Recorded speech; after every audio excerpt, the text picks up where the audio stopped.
Goeiemôre geliefde disipel van Jesus en baie welkom by nog 'n episode van In Jesus Bybelstudie. Ek het lank en baie daaroor nagedink en gewonder hoe ek moet vorentoe gaan met die groep, want julle is my eerste gemeente en kan en wil ek nie sommer net omdat ek nou voltyds in die stuur gaan staan van 'n Engelse gemeente julle los om nou maar self te sien en kom klaar of julle dwing om na 'n Engelse preke te luister. Dis nie God se hart nie en dis beslis ook nie my hart nie. So vir nou het ek ervaar die Here lei my om my Sondag boodskappe vir julle in korter Afrikaanse boodskappe te bring. Dit gaan nie presies dieselfde wees nie, want God is lief vir jou en die Heilige Gees weet mos wie gaan luister en hy is so intentioneel met wat hy graag met jou wil deel. So dit gaan dieselfde wees, maar tog ook anders, as jy verstaan wat ek bedoel. Ek het verder ook ervaar om die boodskappe bietjie korter te probeer hou, want almal het nie altyd noodwendig die tyd of die lus om na 15 of 20 minute preek te luister nie. En sodoende kan ek ook meer gereeld boodskappe stuur. Maar voor ek enige lewe beloftes maak, kom ons kyk maar hoe gevorder ons. Kom ons bid net saam. Here, baie dankie vir u woord. En dankie dat ons kan gesels rondom u woord. En dat u woord vandag nog die krag het om lewe te bring. Here, en ek bid dat u my woorde sal vat en dat u Gees my sal help dat dit in lyn sal wees met u woord en dat u Gees die krag daarin sal verleen en in mense se harte sal spreek soos wat u dit graag wil doen. In Jesus naam. Amen. So vir vandaglik afskoppende reeks wat ons al in die verlede so bolangs aangeraak het, maar ek wil bietjie in meer diepte daaroor met julle deel. Want dit is so 'n kritiese konsep waaroor ons 'n openbaring moet kry. Want 'n openbaring daarvan het die krag om julle lewe te verander. En dis jou identiteit in Jesus. En jy mag dalk wonder, waar val jy nou uit? Wat is die identiteit in Jesus? En dis deel van ons probleem. Meeste mense vind hul identiteit in hul fisiese omstandighede. Hul identiteit is of in hul beroep, byvoorbeeld 'n eienaar van 'n besigheid of 'n suksesvolle sakeman, 'n produksiebestuurder, 'n plaasboer of in watter beroep ook al 'n mens staan. Ander kry hulle identiteit in hul persoonlike lewe, soos om 'n man of 'n vrou in huwelik te wees, of 'n pappa of 'n mamma wat van kinders. Ander vind dit in hul rol in die samelewing of in die kerk, soos 'n lid van die kerkraad of 'n lid van die voorsangers of 'n orgelis of voorsitter van die rolbalklub. Ander vind hul identiteit in die spieël. Ek is aantreklik, ek is groot, ek is dun, ek is blond, ek is meerige rooi kop. Daar's honderde sulke tipe voorbeelde, maar ek dink jy begryp in jou eie lewe waarna ek verwys. Maar wat is daai ding waaraan jy vashou as jou identiteit skielik weggeruk word? Wat gebeur met jou identiteit as jy jou werk of jou besigheid verloor? Is jy nou werkloos of selfs nog erger, nutteloos? Wat gebeur as jou huwelik uitmekaar val en jou huweliksmaat wegval? Is jy nou 'n geskeide vrou met 'n ex? Of is jy nou 'n weduwee? Of nog erger, damaged goods, as ek die Engels mag gebruik. Of as jy ouer word en die borskas word 'n hangkas. Of die eens model lyfie verander in 'n mollige handsak na die derde kind. Is jou identiteit nou oud en onaantreklik? Of nog erger, onbelangrik? Kan jy sien hoe gevaarlik dit is om jou identiteit in jou fisiese omstandighede te vind? Maar daar is in Jesus 'n baie beter antwoord. Vind jou identiteit in Christus. Leer wat hy van jou sê. Leer wat hy vir jou gedoen het aan die kruis en watter posisie jy in hom verkry het. Want dit kan nooit verander nie. As jy wedergebore is, kan en sal jou identiteit in Christus nooit verander nie. Dit kan nie verander nie, want hy kan nie verander nie. Dis nie oor wie of wat jy is of gedoen het nie. Dis oor wie hy is en oor wat hy gedoen het. Kan jy sien dat dit 'n baie beter wegtrekplek is? Maar voor ek verder gaan, moet ek net eers seker maak dat jy verstaan dat jy bestaan uit 3 dele. Jy bestaan uit 'n vlees of 'n liggaam, 'n siel of denke en jy bestaan uit 'n gees. En voor jy dink ek's besig met een of ander New Age lering, die woord verwys telke male hierna, maar een baie spesifieke plek is 1 Tessalonisense 5:23, waar Paulus skryf: En mag hy, die God van die vrede, julle volkome heilig maak, en mag julle gees en siel en liggaam geheel en al onberispelik bewaar word by die wederkoms van ons Here Jesus Christus. So hier bevestig die skrif dit vir ons.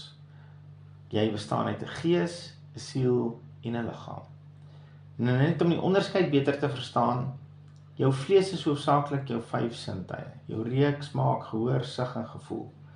Jou siel is jou gedagtes, of jou denke, en jou emosies, en dan jou gees. Nou wat ons moet begryp is dat jou vlees, jou liggaam, die tydelikste is van al 3. Jou liggaam is die enigste van die 3 dele waaruit jy bestaan, wat nie hierdie lewe gaan oorleef nie.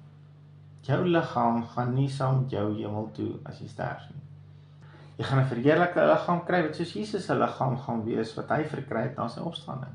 Jou liggaam is slegs 'n voertuig vir jou siel en jou gees. Ons sien onder andere in Johannes 4:24, dan sê Jesus, God is gees. En omdat God gees is, deel hy met my en jou in ons gees. Jou gees is dan ook die gedeelte van jou wat wedergebore is. Want dit is die gedeelte van jou wat met die sondeval ook van God geskei is. Kom ons kyk dalk net gou daarna, sodat ons net die fondasie van hierdie waarheid reg kan lê voordat ons aangaan. In Genesis 2 vers 16 en 17 sien ons, en die Here God het aan die mens bevel gegee en gesê, van al die bome van die tuin mag jy vry eet, maar van die boom van die kennis van goed en kwaad, daarvan mag jy nie eet nie, want die dag as jy daarvan eet, sal jy sekerlik sterwe. Hier sien ons dat God duidelik beloof, dat as hulle van die boom van die kennis van goed en kwaad eet, sal hulle sekerlik sterwe. Maar nou weet ons, dat toe Adam en Eva van die boom geëet het, het hulle nie dood neergeslaan nie. So hoe moet ons hierdie verstaan? Want God is nie 'n mens dat hy sou lieg nie. Die sterf wat God hierna verwys, was nie in hulle liggame nie, maar in hul gees. En is ook nie dat hulle gees sou dood neerslaan nie, maar hul gees is geskei van God se gees. Vir God vergelyk skeiding van hom asof jy dood is. Ons sien 'n perfekte voorbeeld hiervan in die gelykenis van die verlore seun in Lukas 15 vers 24. Toe die seun terugkom by die huis, sê die pa, want hierdie seun van my was dood en het weer lewendig geword, en hy was verlore en is gevind. Hier sien ons dat Vader sien skeiding van hom as dood. Die verlore seun se hart het nog geklop toe hy tussen die varke was, maar omdat hy verlore was, sê die woord, omdat hy verwyderd was van sy vader, was hy net so goed as dood.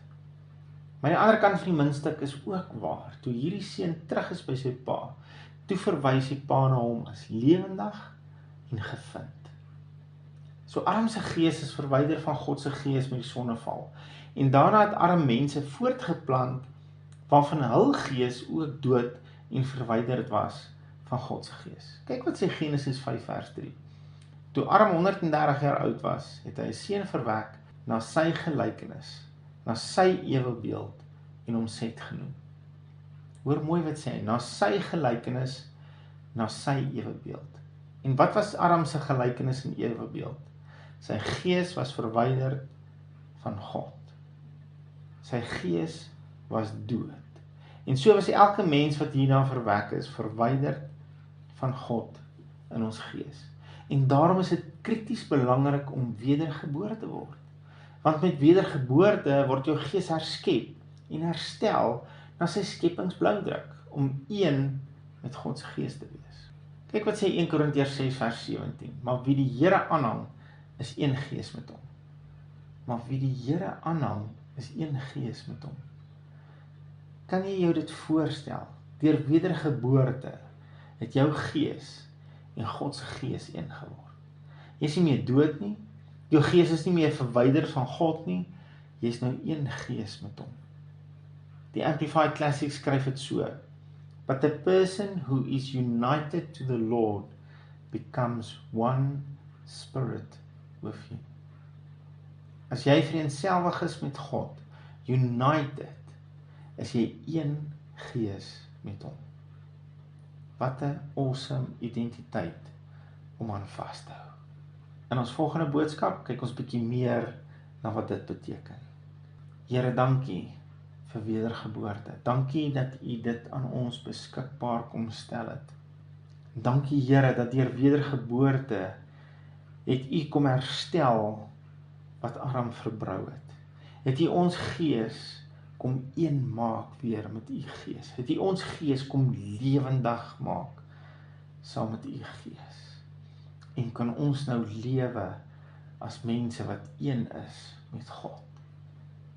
Help ons Here om hierdie openbaring te begryp. Mag help dit Here dat ons dit 'n openbaring in ons harte en in ons gees sal kry van hierdie waarheid. In Jesus naam. Amen. Geliefde van Jesus, onthou hou jou oog op Jesus en jou neus in sy woord. Shalom.